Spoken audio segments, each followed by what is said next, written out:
The making of a global world, it's a class 10 topic. I'm Shefali and I'll be teaching you. So, starting from the pre-modern world, basically what exactly was before pre-modernization. As of now, what we believe globalization started only like some 50 years ago, where we can have like intermixed economies and people rely on each other for livelihood. Earlier, even as early as 3000 BC, basically even the early Indus Valley civilization was linked to West Asia through trade routes. And what initially in the pre-modern world, like the trade still existed. People brought along new ideas, inventions, money, even germs, diseases along the way. They were traders, pilgrims, travelers, philosophers. Also, not just that, but also many things like religion also managed to travel all this way and spread along the world. Like starting with the Silk routes, basically Silk routes, as they got their name from the famous silk bound cargoes from the China. Basically China से जितने जो mainly जो silk के जितने सामान आते थे, क्योंकि उस ज़माने में सिर्फ चाइना में ही पहले सिल्क बना करता था. इवेंचुअली बाद में वो डिस्कवर हुआ था कि वो लोग कैसे बनाते हैं, बट काफ़ी सालों तक, काफ़ी सेंचुरीज तक ये सीक्रेट था. तो उस टाइम में जो वेस्टर्न यूरोप, वहाँ पे उस पूरे उस रास्ते में मेनली चाइनीज़ सिल्क के लिए फेमस था. उस रूट से और भी चीज़ें जैसे इंडिया से स्पाइसेस, टेक्सटाइल्स, वो सब चीज़ें भी जाती थी. ऑल्सो जैसे उस टाइम में जो एशिया और यूरोप और इवन नॉर्थ अफ्रीका तक पूरा नेटवर्क ऑफ पाथवेज एग्जिस्ट करता था. And not just only on the lands but sea routes भी एग्जिस्ट करते थे. एंड टिल 15th सेंचुरी उस टाइम में जो चाइनीज़ पॉटरीज ये सब भी जाते थे. मतलब टू वे लिंक था. जैसे यहाँ से अगर जितने गुड्स जाते थे, जैसे silk, gold, I mean spices, तो रिटर्न में जो यूरोप से आता था वो होता था जैसे gold and silver. Basically payments के फॉर्म में वो वापस आया करते थे. एंड ऑल्सो इवेंचुअली जो यहाँ से वहाँ से जो क्रिश्चियन मिशनरीज थे, अपना रिलीजन स्प्रेड करने के लिए जब आए थे, तो उन्होंने भी सेम रूट्स यूज़ किए थे. एंड उसी तरीके से जो मुस्लिम प्रीचर्स थे, वो भी जो वेस्ट एशिया की तरफ से आए थे ईस्ट एशिया की तरफ, वो भी उन्हीं रूट्स को फॉलो करते हुए आए थे. एंड इवेंचुअली बाद में जब बुद्धिज़्म स्प्रेड होना था, तो वो भी उसी रूट्स को वापस ट्रेस बैक करते हुए और कंट्रीज़ में all over the world spread किया था. Food travels, basically as of now जो हम लोग काफ़ी सारा फूड खाते हैं, वो सारा हमारा इंडिजिनस हमारे कंट्री का नहीं है. वो और भी काफ़ी देशों के थ्रू आता है. जैसे इवन इटली में, जैसे जिनका स्पेगेटी जो फेमस है, प्रॉब्ली जो जैसे आजकल जैसे जो चाइना है, जापान, इवन इंडिया में सिमिलर टाइप के जैसे नूडल्स, उस टाइप के जो फूड होते हैं, प्रॉब्ली वहाँ से ओरिजिनेट किया होगा. एंड इवन पास्ता कहते हैं कि जो थोड़ा अरेबियन कंट्रीज से जो थोड़ा व्हीट बेस्ड उनका खाना है, मे भी वहाँ से इंस्पायर होकर उन्हीं रूट्स के थ्रू गया था. इवन एज ऑफ नाउ जो यहाँ पे पोटैटोज़, जो इंडिया में भी हम खाते हैं, सोया, मेज़, ग्राउंडनट, स्वीट पोटैटोज़, जितने सारे हैं, ये सब एक्चुअली यहाँ के क्रॉप्स नहीं है. वो यूरोप से आए हैं. वो भी पहले जब वो अमेरिकाज, जब क्रिस्टोफर कोलंबस ने डिस्कवर किया था, उस टाइम में पहले वहाँ गए थे. एंड वहाँ पे जो अमेरिकन इंडियंस ने खाना खाया, वो इवेंचुअली इंडिया को भी इन्फ्लुएंस किया. एंड वहाँ उन रूट्स के थ्रू इंडिया में भी वाले सब फूड्स इंट्रोड्यूस किए गए. तो वो हमारे अपने नहीं थे, पर वो एक्चुअली बाहर के फोर्सेस के थ्रू आए थे. ऑल्सो बाद में ये हो गया कि सिंस इतने सारे फूड ऑप्शंस डाइवर्स हो गए एंड सिंस उनकी सप्लाई भी बढ़ गई, बिकॉज क्योंकि ट्रेड रूट और एक्सटेंसिव होते गए, तो इससे ये हुआ कि जो पुअर थे वो लोग इजीली और ज़्यादा डाइवर्स डाइट वो खा सकते थे. उनके लिए मतलब फूड रेट्स भी चीपर हो गए, तो उनके लिए फूड मतलब अलग अलग टाइप का फूड खाने लग गए थे, जैसे स्पेशली पोटैटो. एंड इवन उस टाइम में जो आयरलैंड के जो पुअर पीजेंट्स थे, फार्मर्स से, उन लोगों का इनकम कम था. एंड पोटैटो अभी भी काफ़ी चीप होता है, उस टाइम में भी चीप था. तो उनके लिए पोटैटो पे रिलायंस इतना ज़्यादा बढ़ गया था कि जब एक पोटैटो क्रॉप का जो फेमाइन आया था उस टाइम में, जो पूरा मतलब सूखा पड़ गया था 1840s में, तो उसकी वजह से बहुत सारे लोग मर गए थे, क्योंकि उनको बेसिकली उनका सिंस पोटैटो में रिलायंस इतना ज़्यादा था कि वो उनका मेन सोर्स ऑफ फूड हो गया था. तो अगर जब वो हटाया गया तो उसकी वजह से काफ़ी डेथ्स हो गए थे. Conquest, diseases and trades, basically 16th century में जितने सी रूट्स थे, ये सब एशिया की तरफ नए शॉर्टर सी रूट्स ये सब पाए गए थे, क्योंकि इनके थ्रू जो इनका पूरा जो लिंक था वो और भी वर्ल्ड श्रिंक हो गया था, इन द सेंस कि अब इंडिया जाना मोर इजी हो गया था. एंड इवन अमेरिकाज की तरफ भी एज वी नो कि रूट्स डिस्कवर किए गए थे. अब ये लोग जब नए लैंड्स में पहुँचे, तो यूरोपियंस ने देखा कि यहाँ पे बहुत रिसोर्सेज हैं.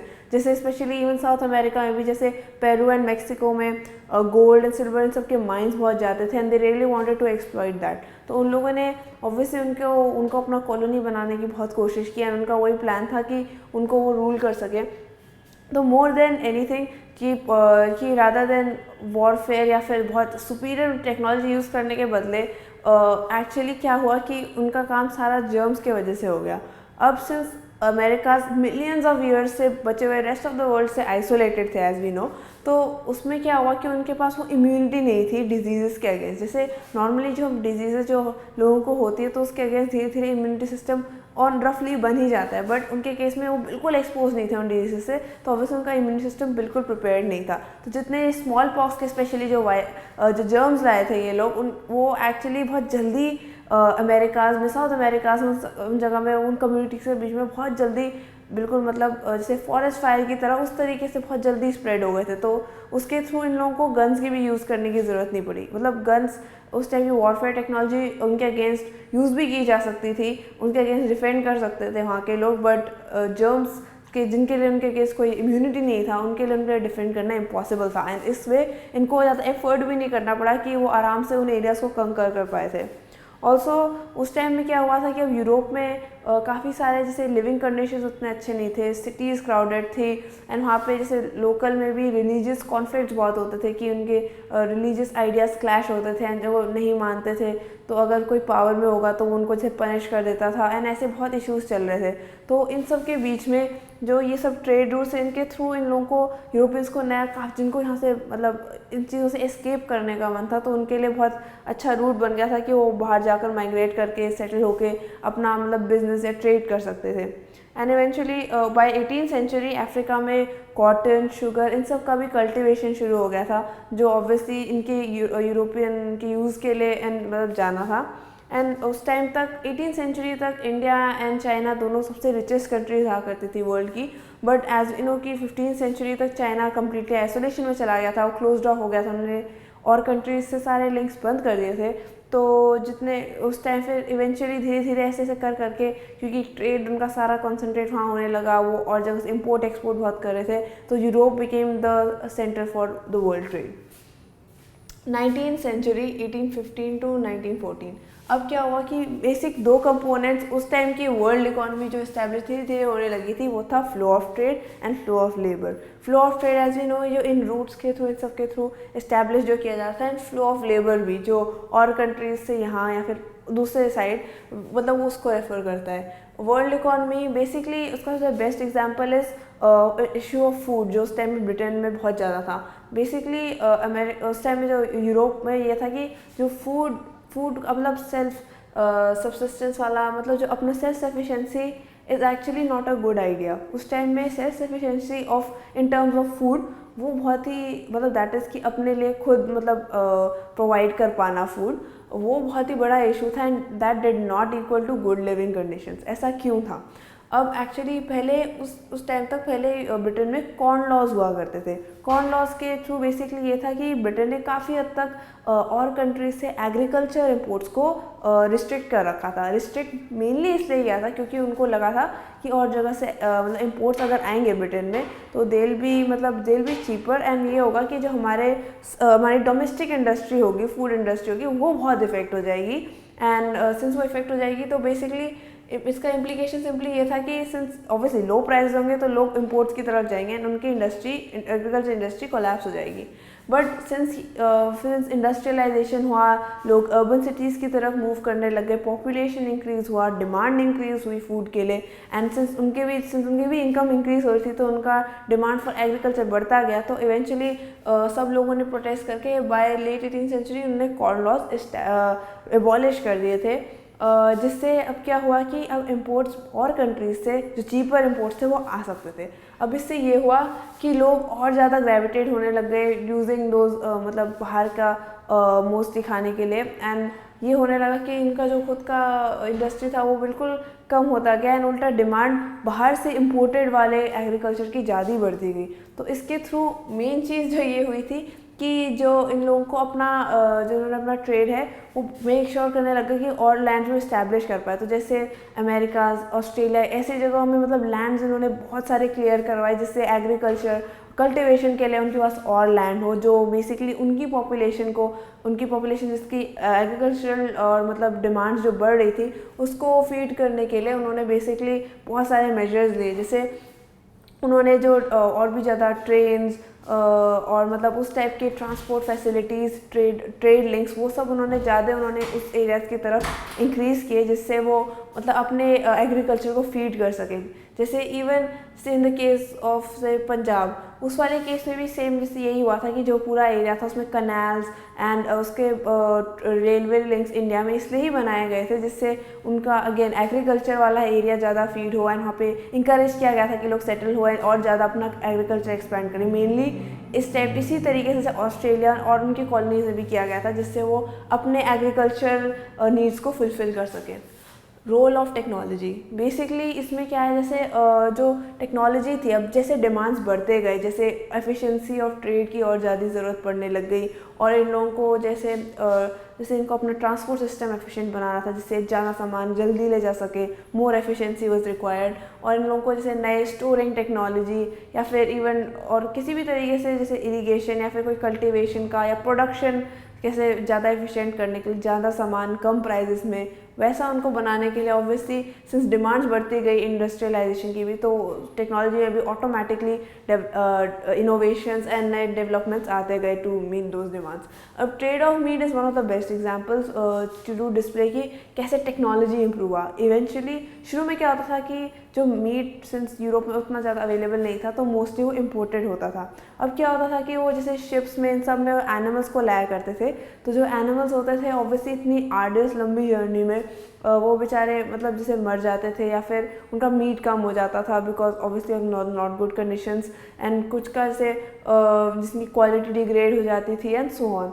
तो it was not very hygienic and जब तक वो पहुँचता था तो मतलब उतना ज़्यादा भी नहीं होता था एंड ऑल्सो इतनी कॉस्ट ऑफ मेंटेनेंस उन पर लगती थी कि ओवरऑल जो कॉस्ट ऑफ मीट मतलब eating meat was a luxury at that time.